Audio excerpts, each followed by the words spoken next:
영계로부터의 메시지 제3장 재생, 다시 태어남. 인과율과 끊을래야 끊을 수 없는 관계에 있는 것이 재생의 문제이다.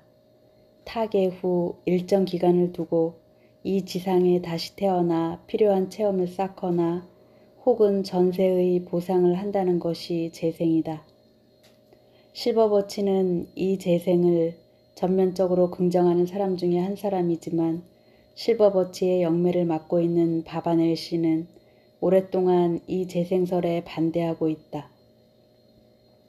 이 사실은 실버버치와 바바넬이 서로 다른 세계의 사람이라는 것을 바꾸어 말하면 실버버치는 바바넬의 잠재의식이 아니라는 것을 나타내는 유력한 증거로 지금도 유명한 이야깃거리가 되고 있다.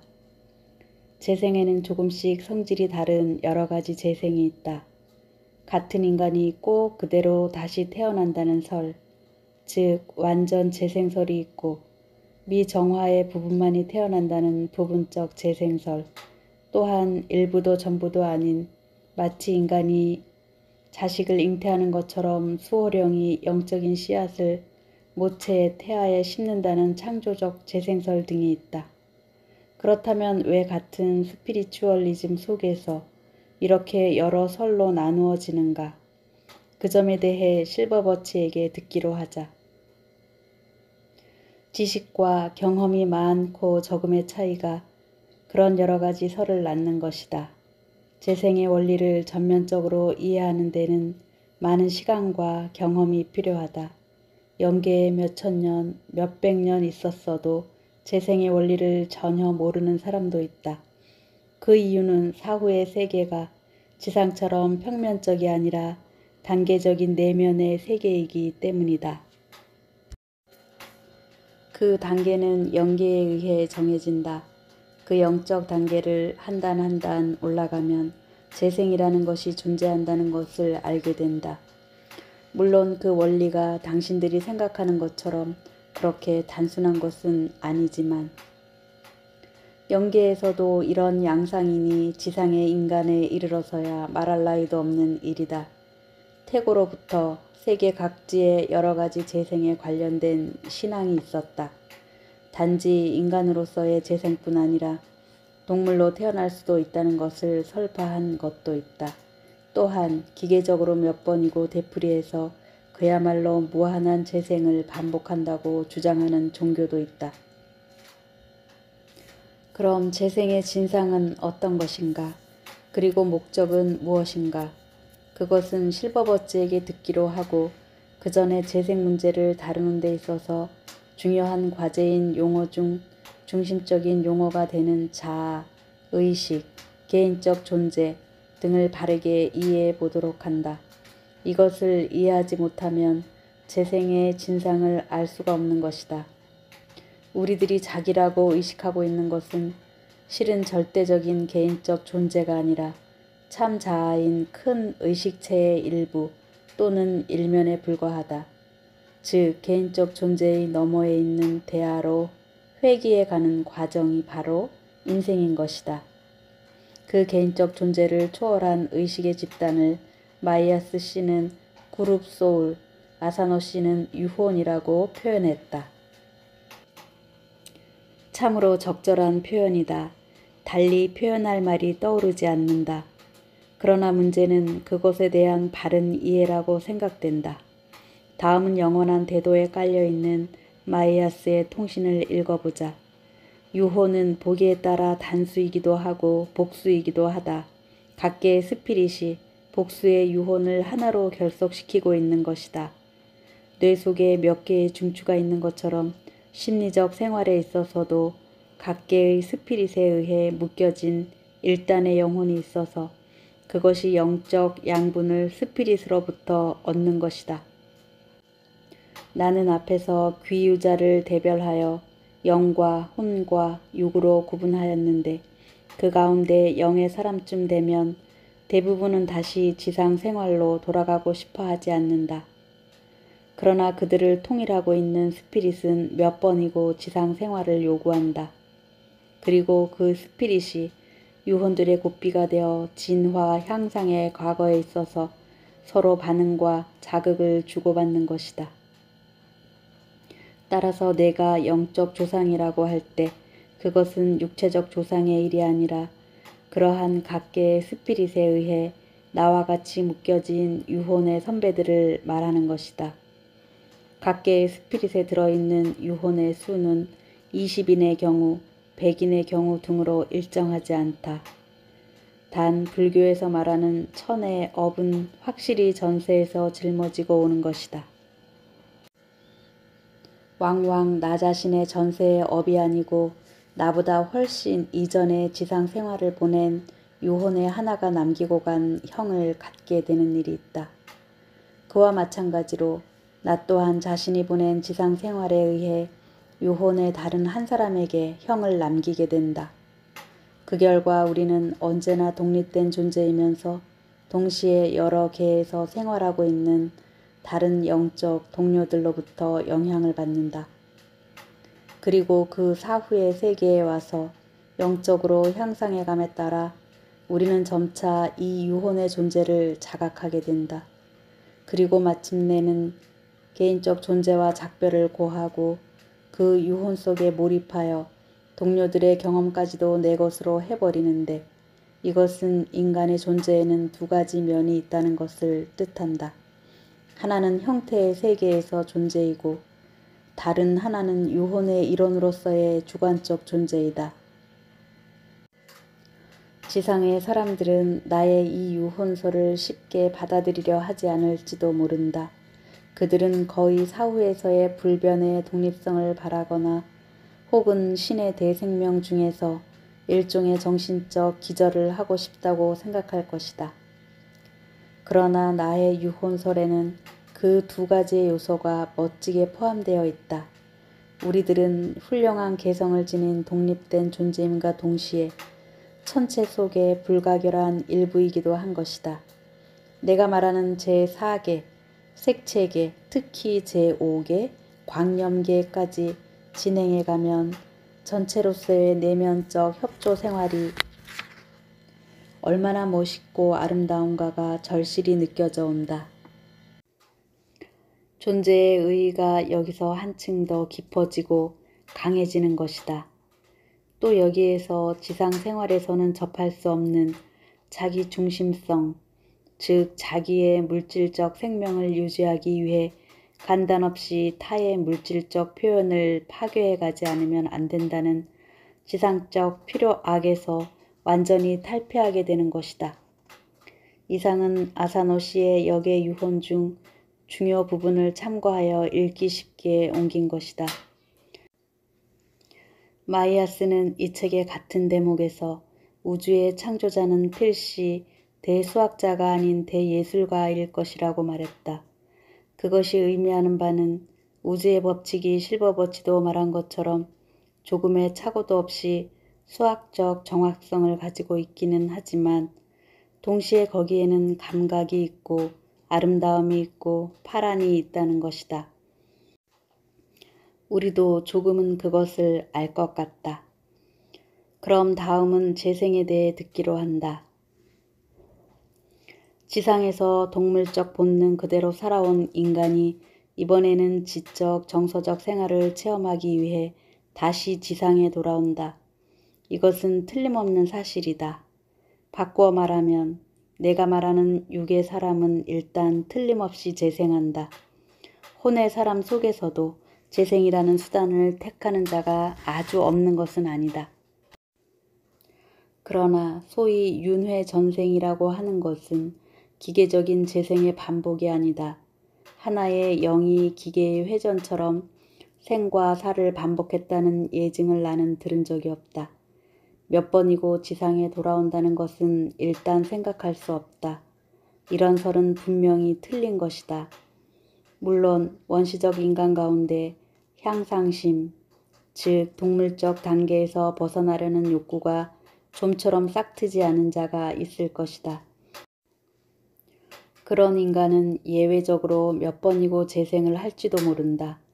그러나 대부분의 인간은 2회에서 3회, 많아야 4회 정도이다.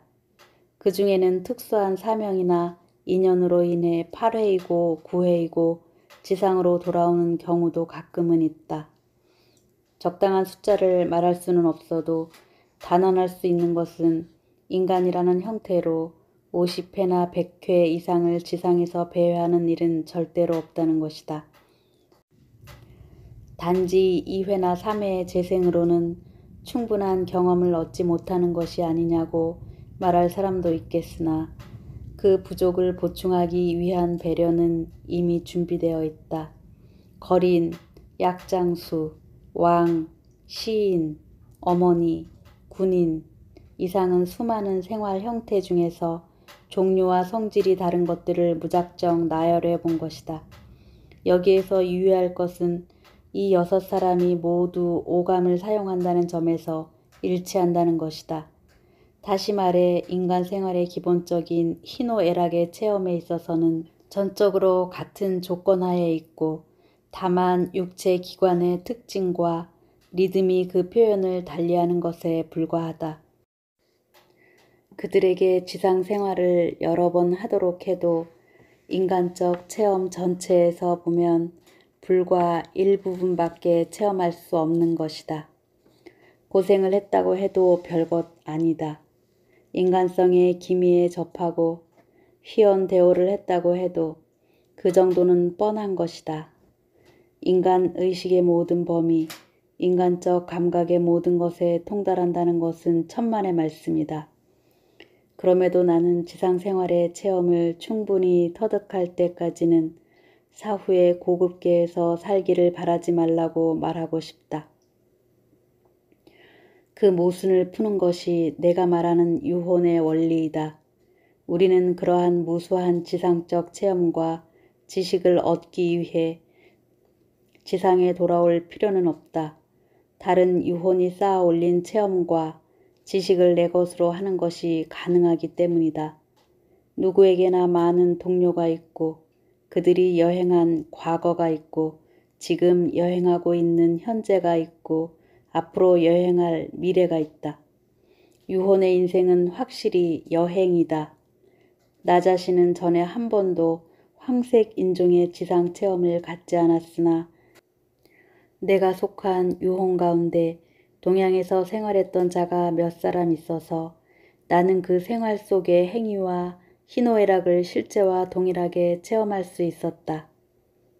그 속에는 불교의 승려였던 자도 있었고 미국 상인이었던 자도 있었고 이탈리아인 화가도 있었다. 그 동료들의 체험을 내가 잘 흡수한다면 지상에 내려가 생활할 필요가 없는 것이다. 이와 같이 유혼이라는 보다 큰 자기 속에 들어가 보면 의지와 정신과 감정이 어떻게 그 위력을 더하는 것인지를 알 수 있다. 자의식과 근본적 성격은 조금도 상실되지 않는다. 그러면서도 성격과 영역이 비약적으로 커진다. 몇 세기에 걸친 선인들의 예지와 체험을 사랑이라는 흡입력에 의해 내 것으로 만들 수 있는 것이다. 가령 불행하게도 불구의 육체로 지상에 태어났다면 그것은 전세에서 무엇인가 중대한 잘못을 범해서 그 보상의 적절한 방법으로 그처럼 불구의 신체에 묶인 것이라고 보는 것이 적당한 해석일 것이다. 백치로 태어난 자는 그 나름대로의 지능으로 지상 생활을 실감하고 그 나름으로 지상적 교훈을 흡수한 것을 어쩔 수 없이 강요당하는 것이다. 지상에서 폭군이나 잔인한 종교 재판관이었던 자는 백치나 정신박약아로 재생하는 수가 자주 있다. 타계 후 그들은 자기로 인한 희생자들의 고통을 보고 깊이 반성하고 양심의 가책을 느끼게 된다. 때론 그 가책이 너무 커서 정신적 중추가 분열하는 일이 있다. 그리고 그 상태 그대로 지상에 다시 태어나게 되는 것이다. 그렇게 되면 지상 시대의 죄악에 대한 기억에 사로잡혀 악몽에 시달리다가 나아가서는 희생자들에게 복수를 당하리라는 망상이 한층 강해져서 끝내는 정신적 분열증이 된 상태로 재생하는 것이다. 재생에는 정해진 형이 없다. 한 사람 한 사람 모두 다르다. 사후의 생활에서는 누구나가 지상 생활을 되돌아보고 그 의의를 깊이 음미하는 시기가 반드시 온다. 원시적 인간이라면 그것이 지성이 아닌 본능에 의해 일종의 정감적 사고에 의해 행해지고 혼의 심오함이 고무된다. 그때 유혼을 통일하고 있는 스피릿이 다시 지상에 돌아갈 생각을 품는다고 해서 절대로 강제는 하지 않는다. 어디까지나 본인에게 선택의 자유가 남아있으나 스피릿은 진화에 있어서 가장 효과적인 길을 시사하고 개개의 유혼도 대개 그 지시에 따르게 된다. 처음 지상에 태어나는 영의 경우는 특별한 수호가 필요하므로 유혼과의 영적 연결이 특히 밀접해져서 직접 수호를 맡은 영의 가르마가 강하게 작용하게 된다. 수호령은 거의 3회 내지 4회의 지상 생활을 체험하였으나 아직 완전히 정화되지는 않았다. 영적 진화에 필요한 물적 체험 모두를 흡수하고 있지는 않는 것이다. 그러므로 그 부족을 보충하는 데 다음에 2가지 방법을 생각할 수 있다. 하나는 앞서 소개한 유혼의 기억 속에 들어가는 방법이고 또 다른 하나는 지상에 태어나 젊은 유혼의 수호령이 되어 자기가 남긴 가르마 속에서 유혼과 같이 한 번 더 간접적으로 지상 생활을 보내는 방법이다. 후자의 경우 지상의 유혼은 창조적 재생의 산물이다. 말하자면 자기 전생에 산 증인이고 이것에 의해 영적으로 한층 더 성장한다. 영혼이란 창조적 이해력의 중추이다. 그러나 개 중에는 그 힘이 모자라 어찌해도 창조주의 마음에 들어갈 수 없는 자가 있다. 그럴 때 유혼을 통일하는 스피릿은 영원 불멸의 초월 경지에 들어갈 자격이 없다고 보여진다. 처음부터 다시 시작할 것을 명한다. 도중에서 낙오되는 자가 있다. 그러나 그때까지의 여로에서 얻어진 것은 무엇 하나 헛되지는 않고 무엇 하나 잃어버릴 것은 없다. 모든 기억, 모든 체험은 유혼에게 맡겨져 동료들의 활용에 쓰여진다. 나는 확신을 가지고 말한다. 내가 말했던 영의 사람 가운데 어떤 이는 물질계를 단 한 번밖에 체험하지 않았다. 내 생각에는 예수 그리스도는 에리야의 재생이 아니다. 또한 다른 어떤 사람의 재생도 아니다. 예수는 신의 직접 표현, 즉 말이 살이 된 것이다. 예수는 단 한 번 지상에 내려왔다가 단숨에 신의 곁으로 돌아갔다. 예수에 있어서 도중의 단계적 진화 여행은 쓸모없는 것이었다. 거기에 예수 그리스도의 신성의 비밀이 있다. 예수란 구약 성서에 나오는 기원전 9세기에 에프라이 예언자를 말한다. 크리스토교에서는 예수를 에리야의 재생이라고 말하는 사람이 있기 때문에 그것에 대해 마이아스도 말하고 있다. 여담이기는 하나 실버버치가 크리스토교에 대해 말하는 가운데 지금 만약 예수가 지상에 재림하여 같은 설교를 한다면 제일 먼저 돌을 던질 사람들은 현재의 기독교인들일 것이다 라는 대목이 있었다. 말할 필요 없이 현재의 기독교가 2000년 전의 가르침과는 전혀 다른 것이 되어버렸다는 뜻이다. 이것은 기독교뿐만 아니라 불교를 비롯한 다른 모든 종교에도 해당하는 것이 아닐까. 그렇기 때문에 다시 영적 진리를 전하려고 온 것이라고 실버버치는 말하였다. 이상의 설명으로 유혼이라는 것을 대략이라도 알았으리라 생각된다. 또한 재생이라는 것이 그 유혼의 진화라고 하는데 목적을 위해 행해지는 것이라는 점도 이해했으리라 생각된다. 재생의 원리를 유혼의 원리에 의해 설명한 것은 내가 아는 한 마이아스가 처음인데 그 내용은 실버버치의 설이나 아랑 카데크의 영의 서에서 볼 수 있는 복수의 영으로부터의 자동 서기 통신과 완전히 일치하고 있다.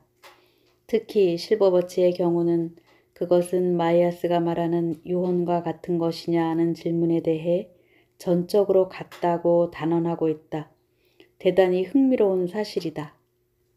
지금부터 그 실버버치의 말을 소개해 가는데 이 재생 문제에 관한 한 그는 일방적으로 말하는 것을 피하고 질의응답의 형식을 취하고 있다. 이것은 카데크의 영의 서에서도 같다. 짐작컨대 영적인 일은 지상적 용어로 설명할 수 없는 일이 있는 것 같다. 그 중에서도 재생의 원리는 더욱 그러하여 인간의 질의 범위에서 끝이 나는 것 같다. 그 증거로서 실버버치는 이런 말을 하고 있다. 종교가가 희연되어했다고 하고 예술가가 최고의 경지에 이르렀다고 하고 시인이 황홀한 희열의 세계에 젖어들었다고 해도 우리 영계에서 보면 그것은 실제의 극히 일부를 본 것에 지나지 않는다. 둔중한 물질에 의해 그 표현이 제지당하고 있는 당신들이 그 진실의 상, 생명의 실상을 이해하지 못하고 있는 한 의식이 무엇이며 왜 자기를 의식하는가라는 질문에 어떻게 답할 수 있겠는가? 나의 고통을 통찰해 주기 바란다. 깨우칠 수 있는 것이 있다면 좋겠지만 지상에는 그것이 없다. 당신들에게는 겨우 빛과 어둠, 양지와 음지를 비교할 정도의 능력밖에 없다. 무지개는 확실히 아름답다.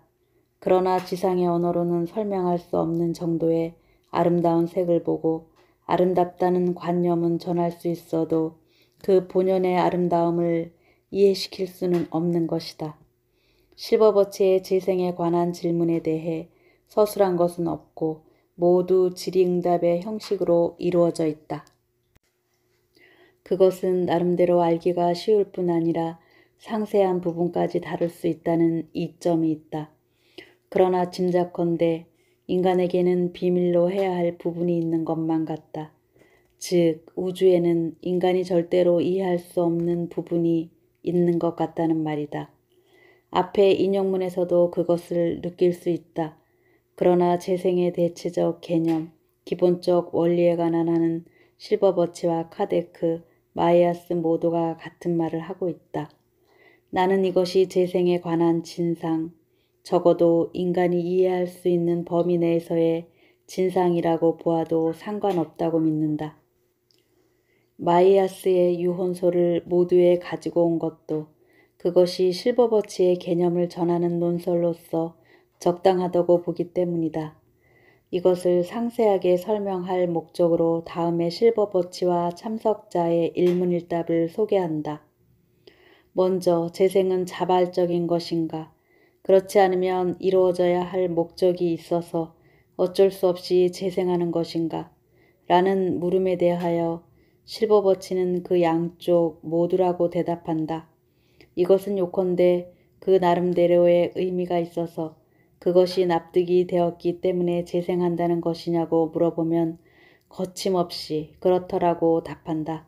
그리고 다음과 같은 응답이 전개된다. 일문일답.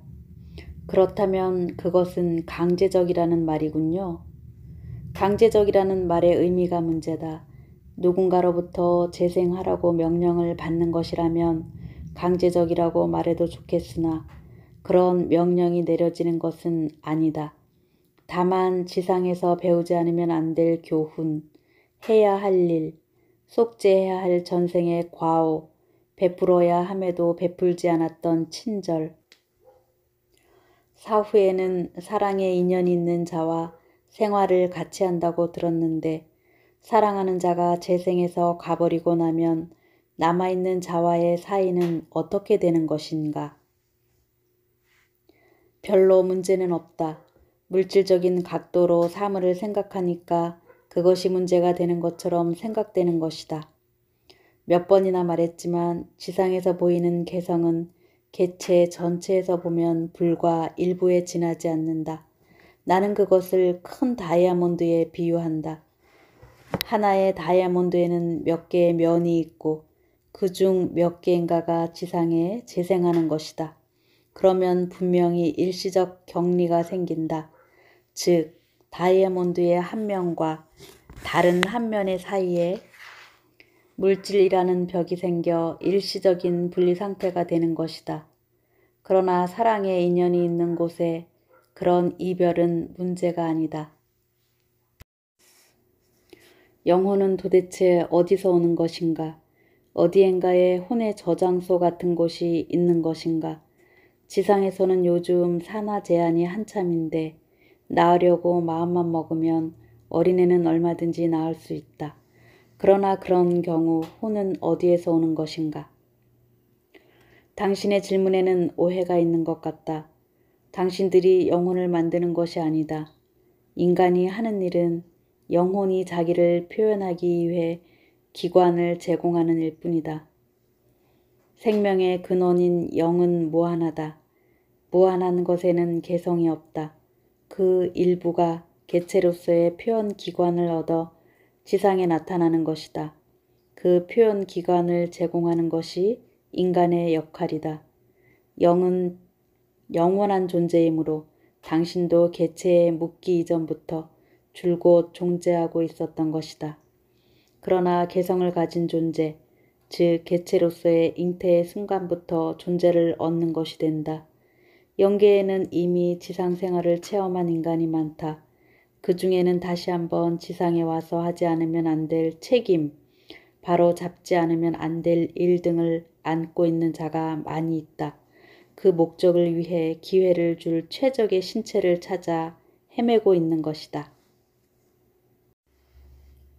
인간의 영도 원시적 단계에서 점차적으로 진화하여 온 것이라고 생각하고 있는데 그렇지 않다. 신체에 대해서는 그렇게 말할 수 있으나 영은 무시무종이다. 오래된 영혼과 새 영혼과의 본질적 차이는 어디에 있는가? 본질적인 차이는 연령의 차이다. 당연한 일이지만 오래된 영혼은 새 영혼보다 연상이다. 유혼의 하나하나를 중심 영의 덕성의 표현이라고 보아도 좋을지. 그것은 전혀 그렇지 않다.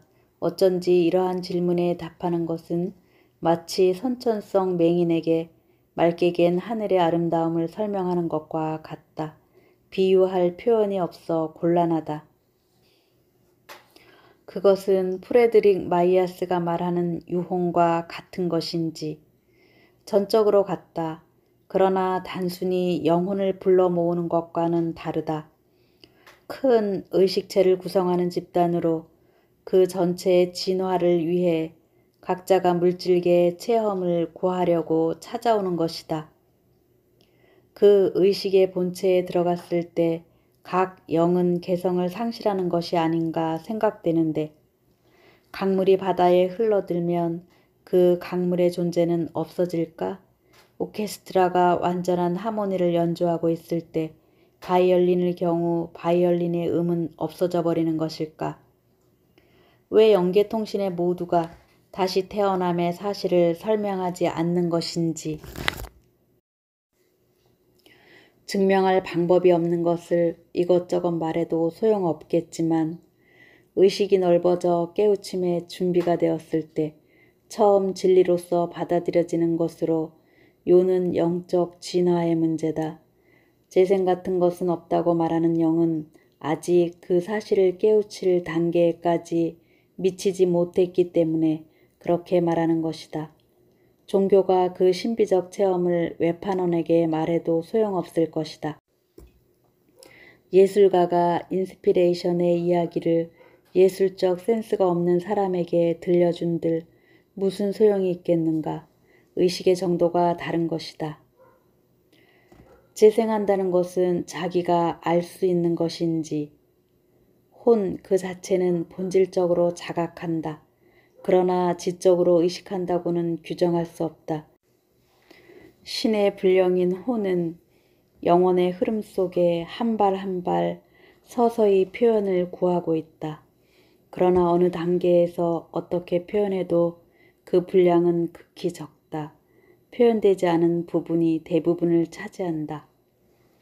그럼 무의식적인 채 재생하는 것인지, 그것도 영적 진화의 정도대로다. 이미 의식하고 있는 영도 있으며 의식하지 못하는 영도 있다. 영이 자각하고 있어도 지적으로는 의식 못한 채 재생하는 영도 있다. 이것은 생명의 신비 중에 신비에 속하는 문제로 도저히 지상의 언어로는 설명할 수 없다. 생명이 그와 같이 변화와 진보를 같이 동반하여 다시 태어나는 것이 사실이라면 영계에 가서도 꼭 만나고 싶은 사람을 만날 수 없고 지상에서 약속한 천국에서의 재회를 이룰 수 없는 것이 아닌지.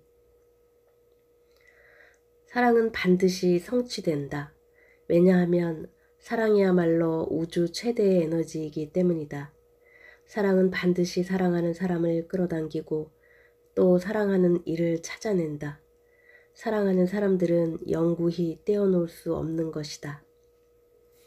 그러나 재생을 반복하면 서로 헤어짐의 연속이 되지 않는가? 이것은 천상의 행복이라는 관념과 일치하지 않는다고 보는데, 일치하지 않는 것은 당신의 천상 행복의 관념과 나의 천상 행복의 관념의 차이일 것이다. 우주와 그 법칙은 신이 만드는 것이지 당신들이 만드는 것은 아니다. 현명한 사람은 새로운 것을 앞에 두면 자기의 생각을 바꾼다. 자기의 생각에 일치시키기 위해 사실을 왜곡시켜서도 결국은 헛속으로 끝난다는 것을 알고 있기 때문이다. 지금까지 몇 번이나 지상생활을 체험한 것이 사실이라면 좀 더 나은 인간이 되었어야 한다고 생각하는데, 물질계에 있어서 성인은 성인이고 최하등의 인간은 언제까지나 최하등 그대로다. 경험을 쌓아도 성장이라고 할 수는 없다. 요는 깨우침의 문제다. 앞으로도 무한히 고난의 길이 계속되는 것인지. 그렇다, 무한히 계속된다. 어쩌면 고난의 계속을 지나 비로소 신성이 개발되기 때문이다. 마치 금괴가 가공의 단계를 거치고 나서야 비로소 그 광채를 보이는 것처럼 신성도 고난의 시련을 받고서야 비로소 그 강한 빛을 보이는 것이다. 그렇게 되면 사후에 천국이 있다는 것이 의미가 없는 것이 아닌지. 오늘은 당신에게 천국처럼 생각되던 것이 내일은 천국으로 생각되지 않게 된다. 참 행복이라는 것은 지금보다 조금이라도 높은 것을 지향해서 노력하는 곳에 있기 때문이다. 재생할 때는 전세와 같은 나라에 태어나는 것인지.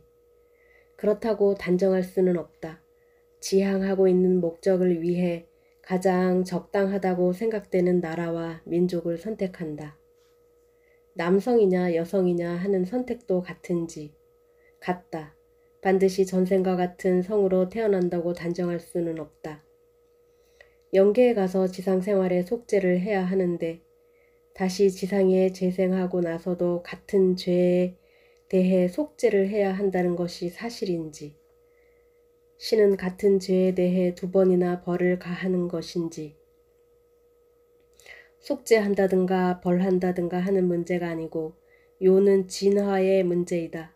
즉 배워야 할 교훈이 남아있다는 것이고 혼의 교육과 향상이라는 일련의 쇠사슬이 빠져나간 부분을 메운다는 것이다. 다시 태어난다는 것이 반드시 속죄를 위한 것이라고 할 수는 없다. 빠져있는 부분을 메울 목적으로 재생하는 경우가 자주 있다. 물론 속죄하는 경우도 있다. 전세에서 배워야 했을 것을 미처 이루지 못했을 때 다시 한번 배우러 가는 경우도 있다. 속죄라고만 생각해서는 안 된다. 더욱이 2번이나 벌을 받는 일도 없다. 신의 섭리를 안다면 그 완벽함에 놀랄 것이다. 절대로 편파적이란 없다. 신은 완벽한 것이다. 신은 완전하기 때문이다. 자기는 지상생활을 몇 번이나 경험했는가 그 사실을 정확히 알고 있는 영이 있는지. 있다. 그것을 알 수 있는 단계까지 성장하면 저절로 알 수 있게 된다. 견딜 수 있을 때까지 빛을 바라볼 수 없는 것과 같다. 몇 번이나 말을 해왔지만 재생의 사실을 설명만으로도 충분하다. 나는 신의 섭리에 대해 내 나름대로의 이해한 사실을 말하고 있는 것뿐이다. 알고 있는 그대로를 말하고 있는 것이다. 내가 말하는 것이 납득이 가지 않는 사람이 있어도 전혀 상관없다. 나는 있는 그대로의 사실을 말하고 있는 것뿐이므로 받아들이지 않는다고 해도 상관이 없는 것이다. 나와 같은 연수를 살 수 있으면 그 사람도 반드시 생각이 달라질 것이다. 재생 문제는 문제가 많으니까 피하고 사후의 존속이라는 것에만 관심의 초점을 맞춘다는 생각은 어떨는지. 어둠 속에 있는 것보다 밝음 속에 있는 편이 좋겠지. 조금이라도 법칙을 많이 아는 편이 모르는 것보다 나을 것이다. 인간은 신의 불령이기 때문에 사후에도 생을 계속한다는 사실은 진리 연구의 종착역이 아니다. 거기에서 본격적 탐구가 시작되는 것이다. 새 영혼은 어디에서 오는 것인지. 그 질문은 표현하는 방법에 문제가 있다. 영혼은 어디에서 오는 것이 아니다. 영으로서는 줄곧 존재하고 있었고 앞으로도 영원히 존재한다. 생명의 기원이고 생명력 그것이고 신 그 자체인 것이다. 성자도 신은 영이다라고 말하고 있다. 그러므로 그 질문을 개성을 담은 영혼은 어디에서 오는가라는 의미로 해석한다면 그것은 수태하는 순간에 신의 불령이 지상에서 개성으로서의 표현을 계시하는 것이라고 대답하겠다. 그렇다면 그것은 우리들이 신이라는 전체의 일부에 해당한다는 뜻인지. 그렇다. 그렇기 때문에 당신들은 언제나 신과 이어져 있다고 말할 수 있는 것이다. 당신이라는 존재는 절대로 끊어져 버려지지 않는다. 꺼져버리는 일도 있을 수 없고 파문당하는 일 따위도 있을 수 없다. 생명의 근원인 신과는 끊을래야 끊을 수 없는 절대적인 관계에 있다. 그러나 그 이후에도 개성으로서의 생활은 있었지요. 이것 또한 용어의 의미가 어렵다. 당신이 말하는 것은 수태하는 순간부터 표현을 계시한 영혼은 그 이전에도 개체로서의 생활이 있었는가라는 의미인가? 그 의미라면 자주 있는 일이다. 단 그것은 지금 지상에서 표현하기 시작한 개성과 같지는 않다. 영은 무한하다. 무한을 이해하는 데에는 많은 시간을 필요로 한다. 재생함에 있어서 잘못됨이 없도록 지도 감독하는 관청과 같은 것이 존재하는 것인지, 이러한 문제는 모두가 자연법칙의 역할에 따라 해결되는 것이다. 재생해야 할 사람은 자기가 그렇게 결심하는 것이다. 즉, 의식이 확대되어 이번에 재생하면 이만큼의 성장을 얻을 수가 있다는 것을 깨달아 재생을 결산하는 것이다. 재생을 전문으로 하는 기관이나 영단이 있는 것은 아니다. 모두가 자신이 결정하는 것이다. 재생할 때에는 진보하는 것인지 아니면 때로는 퇴보하는 경우도 있는 것인지. 모든 생명, 특히 영적인 생명에 관한 한 항상 진보적이다. 지금은 근원적인 영성에 대해서만 말하고 있다. 그것이 가장 중요하기 때문이다. 일단 신의 섭리에 관한 지식을 획득하고 나면 그것을 실천할 때마다 영성이 성장하고 진보한다. 진보는 영원히 계속된다. 왜냐하면 완전한 영성을 성취하는 데에는 영원한 시간이 필요하기 때문이다. 선천성 심장병의 어린이나 지능장애아는 지상 생활을 보내는데 아무런 교훈도 얻을 수 없다는 것이 아니냐고 말하는 사람이 있다. 우리 스피릿 아리스트는 이렇게 어려운 문제에 관해서는 언젠가 진상을 이해할 때가 올 것이라고 믿고 있는 터인데 의심 많은 인간을 설득하는 좋은 방법은 없는 것인지. 의심 많은 인간에게 먹일 약은 없다. 무엇이든 의심을 전제로 덤비는 사람은 스스로 납득할 때까지 그대로 버려두어야 한다. 납득이 가면 그때 의심은 사라질 것이다. 나는 신학자가 아니다. 종교 논쟁을 펼쳐서 승패를 다투는 사람과는 다르다. 모든 것을 깨우칠 수는 없다. 모든 것을 깨우칠 정도의 사람이라면 지상에는 오지 않았을 것이다. 지상은 학교와 같다. 조금씩 공부하여 지식을 몸에 담아가는 사이에 서서히 영성이 눈뜨기 시작하는 것이다. 그러면 다시 다음 단계의 진리를 이해할 수 있는 힘이 붙는 것이다. 이것이 인생의 궁극적 목적이다. 경론이나 논쟁을 요구받는 일을 나는 삼가한다. 나는 지금까지 나 자신이 체득한 지식의 한도 내에서 진리를 가르쳐 주었을 뿐이다. 듣고도 그것을 좀 믿을 수가 없다고 한다면 그렇습니까? 그거 참 유감입니다. 라고 말할 수밖에 없다.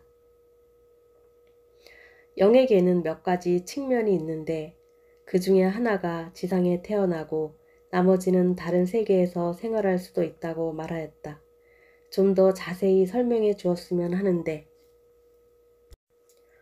우리들 영계의 사람은 지상의 언어를 초월하는 일들을 지극히 미흡한 기호에 불과한 언어를 가지고 설명하지 않으면 안 될 숙명을 짊어지고 있다. 언어는 지상적인 것이고 영은 그것을 초월한 것이다. 그 초월한 것을 어떻게 지상적 용어로 설명할 수가 있겠는가? 이것은 언어학에서 말하는 의미론의 중대한 문제이기도 하다. 나에게 말하라면 영이란 당신들이 말하는 신, 내가 말하는 대령의 일부다. 당신들에게 이해가 가는 용어로 표현하려고 해도 이상의 표현 방법은 없다. 생명력, 활력, 본질, 신성, 그것이 영이다. 가령 내가 당신은 누구입니까? 라고 묻는다면 어떻게 대답하겠는가? 나는 땡땡땡이다 라고 합니다. 라고 이름을 가르쳐 주어도 나는 당신이 누구인지 전혀 알 수가 없다. 개성이 있고 판단이 있고 사고력을 갖추었고 사랑을 알고 그리고 지상의 인간적 체험을 통해 여러 가지 정서를 표현할 수 있는 사람. 그것이 당신이고 당신이라는 영이다. 그 영이 있음으로 해서 육체도 지상 생활을 영위할 수 있는 것이다. 영이 빠져나가면 육체는 죽는다. 영에게 이름은 없다. 신성을 갖추고 있기 때문에 무한한 가능성을 지니고 있다. 무한하니까 무한의 표현도 가능한 것이다. 그 영에게 몇 가지의 면이 있다. 그것을 나는 다이아몬드에 비유한다. 각기의 면이 다른 시기에 지상에 재생하여 다른 면의 진화를 위해 체험을 구하는 것이다. 두 사람의 인간이 각별히 사이가 좋을 경우 그것은 같은 다이아몬드의 두 면이 같은 시기에 지상에서 재생하였다고 생각할 수 있다. 그렇게 되면 당연히 두 사람 사이에는 완전한 친화성이 있는 것이다. 친화된 전체 중에 두 부분이므로 이것은 재생의 문제로 발전해 간다. 당신이 다이아몬드에 비유하는 그 영혼에 대해 좀 더 설명해 줄 수 있는지, 그것은 가족관계의 집단인지, 같은 영격을 갖춘 영의 집단인지, 그렇지 않으면 같은 취미를 갖는 영의 모임인지, 혹은 또 다른 종류의 그룹인지, 혈연 관계가 있는 자의 집단이라고 생각하고 있다면 내가 말하는 유호는 그것과는 전혀 다르다. 육체상의 결혼에 기인하는 지상적 인연이 반드시 사후에도 계속된다고 할 수는 없다. 영적 관계라고 하는 것은 그 가장 숭고한 것이 친화성에 기인하는 것이고 그 다음에 혈연관계에 기인하는 것이 온다. 지상적 혈연관계는 영원한 영적 원리의 근원을 두는 것이 아니다. 유혼이라는 것을 인간 세계에 비유해서 말한다면 영적 혈연관계라고 할 수 있는 것에 기인한 영에 의해 구성되고 있다. 같은 다이아몬드에 실린 면이니까 자동적으로 서로 당기고 안고 하여 일체가 되는 것이다. 그 큰 다이아몬드의 전체의 진화를 위해 개개의 면들이 지상에 재생하는 것이 있을 수 있는 일이고 실제로 끊임없이 재생하고 있다. 우리 개개의 인간은 하나의 큰 영의 한 분자인지 그렇게 말해도 좋으나 문제는 용어의 해결이다. 영적으로는 확실히 한 몸이나 개개의 영은 어디까지나 개성을 갖춘 독립된 존재다. 그 개개의 영이 일체가 되어 자아를 상실하는 일은 없다. 그럼 지금 여기에 유혼의 일단이 있다고 한다. 그 개개의 영이 몇백만 년인가 뒤에 완전히 진화되어 일개의 영이 되어버릴 수는 없는지. 그런 일은 있을 수 없다. 왜냐하면 진화의 여정은 영원하고 끝이 없기 때문이다. 완전이라는 것은 절대로 달성되지 않는다. 일부 전진하면 다시 그 앞에 전진해야 할 단계가 열린다. 진화하면 할수록 개성적 존재가 강해지고 또 한편으로는 개인적 존재도 강해져 간다. 개인적 존재라는 것은 지상적 생활에 있어 타의 존재와 구별하기 위한 특수한 표현 형식을 말하는 것이다. 개성적 존재라는 것은 영혼에게 갖추어져 있는 신적 속성의 표현 형식을 말하는 것이다. 진화함에 따라 이기성이 희박해지고 한편 개성은 점점 발휘되어 가는 것이다. 쌍둥이 영이라는 것은 어떤 경우인지, 쌍둥이 영이라는 것은 하나의 영이 반씩 동시에 지상에서의 생을 향유하게 되는 경우를 말한다. 자기와 같은 친화성을 가진 영혼은 우주에 많이 있으나 그것이 같은 시기에 같은 천체에서 생을 갖는다고만은 할 수 없다. 쌍둥이 영과 같이 서로가 상부상조하는 관계에 있는 영들이 지상에서 만난다는 행운을 갖는 경우는 지상 천국을 달성하는 것이 된다. 영이 쌍둥이니까 영적 진화의 정도도 같고 따라서 그 후에도 손과 손을 잡고 성장하여 간다.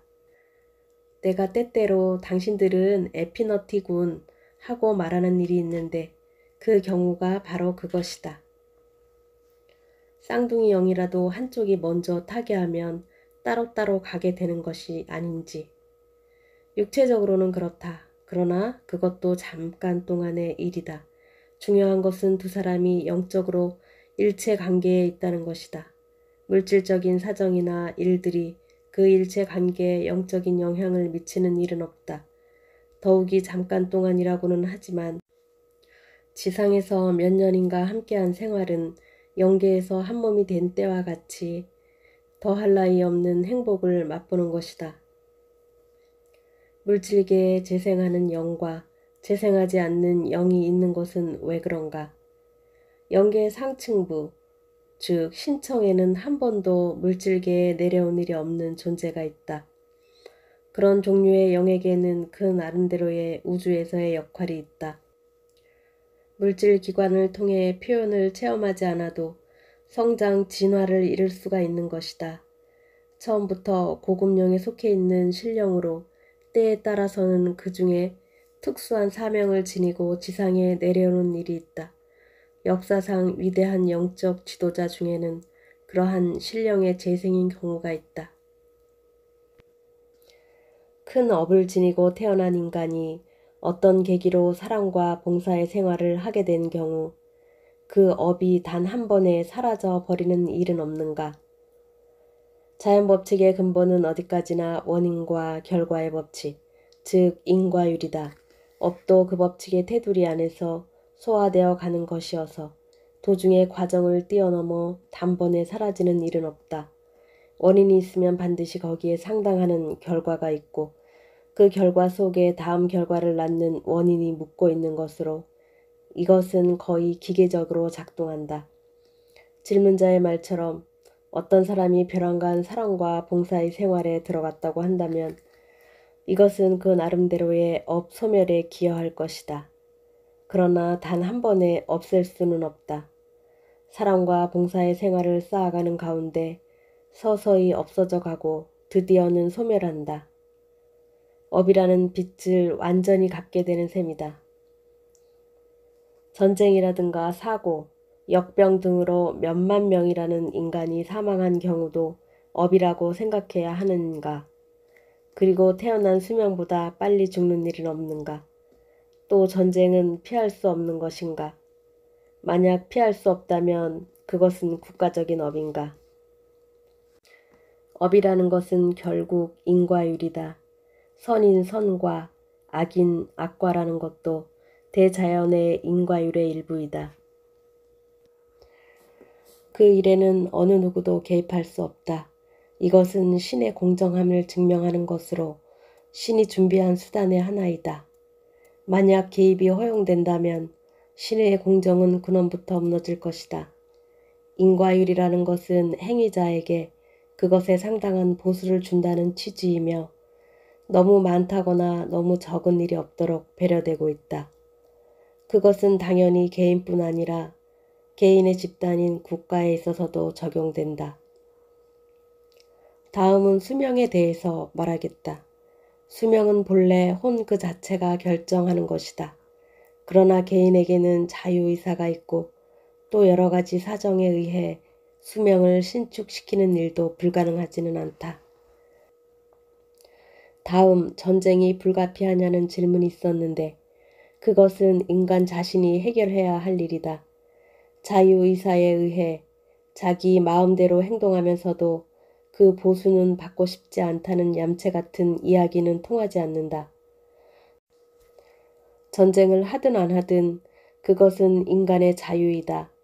그러나 만약 전쟁을 택했다면 그것을 척도로 해서 책임 문제가 생긴다. 수명은 혼 그 자체가 결정한다고 했는데 이것은 모든 인간에게 적용되는 것인가? 이와 같은 경우는 어떻게 되는가? 판단력이나 지식, 교양 등이 갖추어지지 않았다고 생각되는데 이 세상에 재생하기 전에 판단력과 재생하고 나서의 육체의 기관을 통한 판단력에는 큰 차이가 있다. 물론 재생하고 나서의 판단력은 육체 기관의 기능적 한계 때문에 큰 제한을 받는다.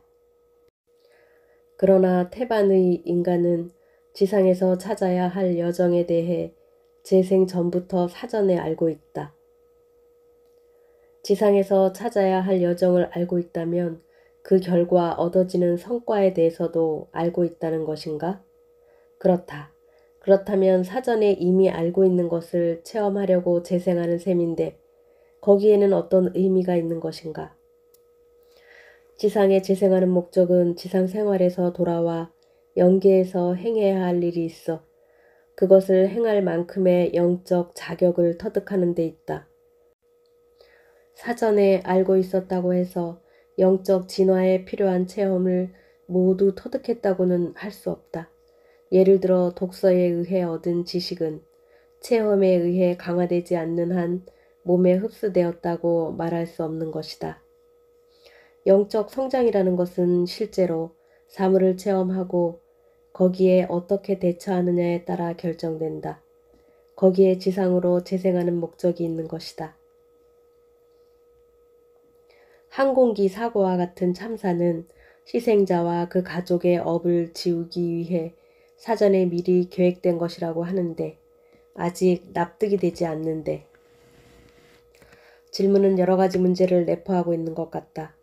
우선 계획되어 있다라는 표현이 좋지 않다. 그러한 말은 고의로 계획적으로 참사를 일으키는 것처럼 들린다. 모든 사고는 인과율에 의해 일어날 것이 일어나고 있는 것이다. 그 희생자의 문제인데 거기에는 또 다른 관점이 있다는 것을 알아주었으면 한다. 즉, 당신에게 있어서 죽음은 확실히 무서워할 일이겠으나 우리들 영계의 사람들에게 있어서는 어떤 의미에서는 반가운 일이다. 아이가 태어나면 당신들은 반가워하지만 영계에서는 슬퍼하는 사람이 있다. 반대로 죽은 사람은 육체의 속박에서 해방된 것이므로 영계에서는 즐겁게 환영한다. 당신들에게는 진상을 이해하기가 곤란한 일이지만 숙명이라고 하는 것이 우주의 대기구 속에서는 중대한 요소를 차지하고 있다. 이것은 운명과 자유의지라고 하는 상반된 두 개의 요소가 엉켜져 있는 복잡한 문제이긴 하지만 두 가지 다 진실이다. 즉, 운명 지어진 일정한 테두리 안에서 자유의지가 허용되고 있는 것이다. 설명하기 어려운 문제이지만 그렇게 표현하는 것 외에 좋은 방법이 생각나지 않는다. 사고를 미리 알 수 있는 것은 왜 그럴까? 그 사람이 일시적으로 3차원의 물적 감각에서 벗어나 한순간 시간의 본래 흐름을 파악하였기 때문이다. 중요한 것은 본래 시간이라는 것이 영원한 현재라는 것이다. 이것을 잘 이해하기 바란다. 인간이 현재와 과거를 구별하는 것은 지상이라는 3차원 세계의 특수 사정에 기인하는 것으로 시간에는 본래 과거도 미래도 없다. 3차원의 장애에서 벗어나 본래의 시간과 접할 때 당신에게 있어서 미래가 되는 것을 지금 현재 알 수 있는 것이다. 그렇게 하여 미래를 미리 알 수 있는 것이 당사자에게 있어 어떤 의미를 갖느냐는 또 별도의 문제이다. 단순히 물적 감각의 연장에 지나지 않는 투시, 투청 따위의 심령적 능력에 의해서도 미리 알 수 있고 영시, 영청 따위의 영감에 의해서도 알 수가 있는 것이다. 심령과 영감은 같지 않다. 말하자면 초감각적 지각은 인간의 영성에는 아무 상관이 없고 단순히 오감의 연장에 지나지 않는 것이다. 점성술이라는 것이 있는데 과연 탄생일이 사람의 생애를 지배하는 것인가? 대개 생명이 있는 것은 생명이 있기 때문에 어떤 방사를 행하고 있다. 생명은 언제나 표현을 구하면서 활동하는 것이다. 그 표현은 요즘의 용어로 말하면 파장이라든가 진동에 의해서 행해진다. 우주 사이의 모든 존재는 서로 영향을 주고받는다. 비에도 방사활동이 있고 인체에도 어떤 영향을 미치게 한다. 말할 것도 없이 태양은 빛과 열을 방사하여 지상의 생명을 육성한다. 나무들도 오랜 세월에 걸쳐 축적한 에너지를 방사하고 있다. 요컨대 대자연 모두가 항상 무엇인가의 에너지를 방사하고 있다. 따라서 다른 행성에게도 영향을 받는다. 그것은 물론 물질 에너지이므로 육체에게도 영향을 미친다. 그러나 어떠한 에너지도 어떠한 방사성 물질도 영혼에게까지 직접 영향을 미치지는 못한다. 그것은 육체가 받는 영향이 간접적으로 혼에게까지 미치는 정도에 불과하다. 지금의 질문자가 말하고 있는 것은 예를 들어 2월 1일에 출생한 사람은 모두 같은 영향을 받는 것이냐는 의미라고 생각되는데 그런 일은 절대 없다. 왜냐하면 영혼은 물질보다 우위에 있기 때문이다. 육체가 어떠한 물적 영향하에 놓여진다 해도 묻고 있는 영이 정복하지 못하는 것은 없다. 그때의 조건에도 따르지만 어쨌든 육체에 관한 한 모든 악의는 진화 과정의 일부로서 특수한 육체적 성격을 지니고 태어난다. 그것은 태아로서 모체에 머물러 있던 날이나 지상에 나온 생일에 의해 조금도 영향을 받지 않는다. 그러한 육체적 성격이나 환경 여하에 관계없이 인간은 어디까지나 영혼이다. 영혼은 무한한 가능성을 지니고 있다. 그 영혼의 본래의 힘을 발휘만 한다면 어떠한 환경도 극복할 수 있는 것이다. 하지만 유감스럽게도 대부분의 인간은 물질적 조건에 의해 지배받는다.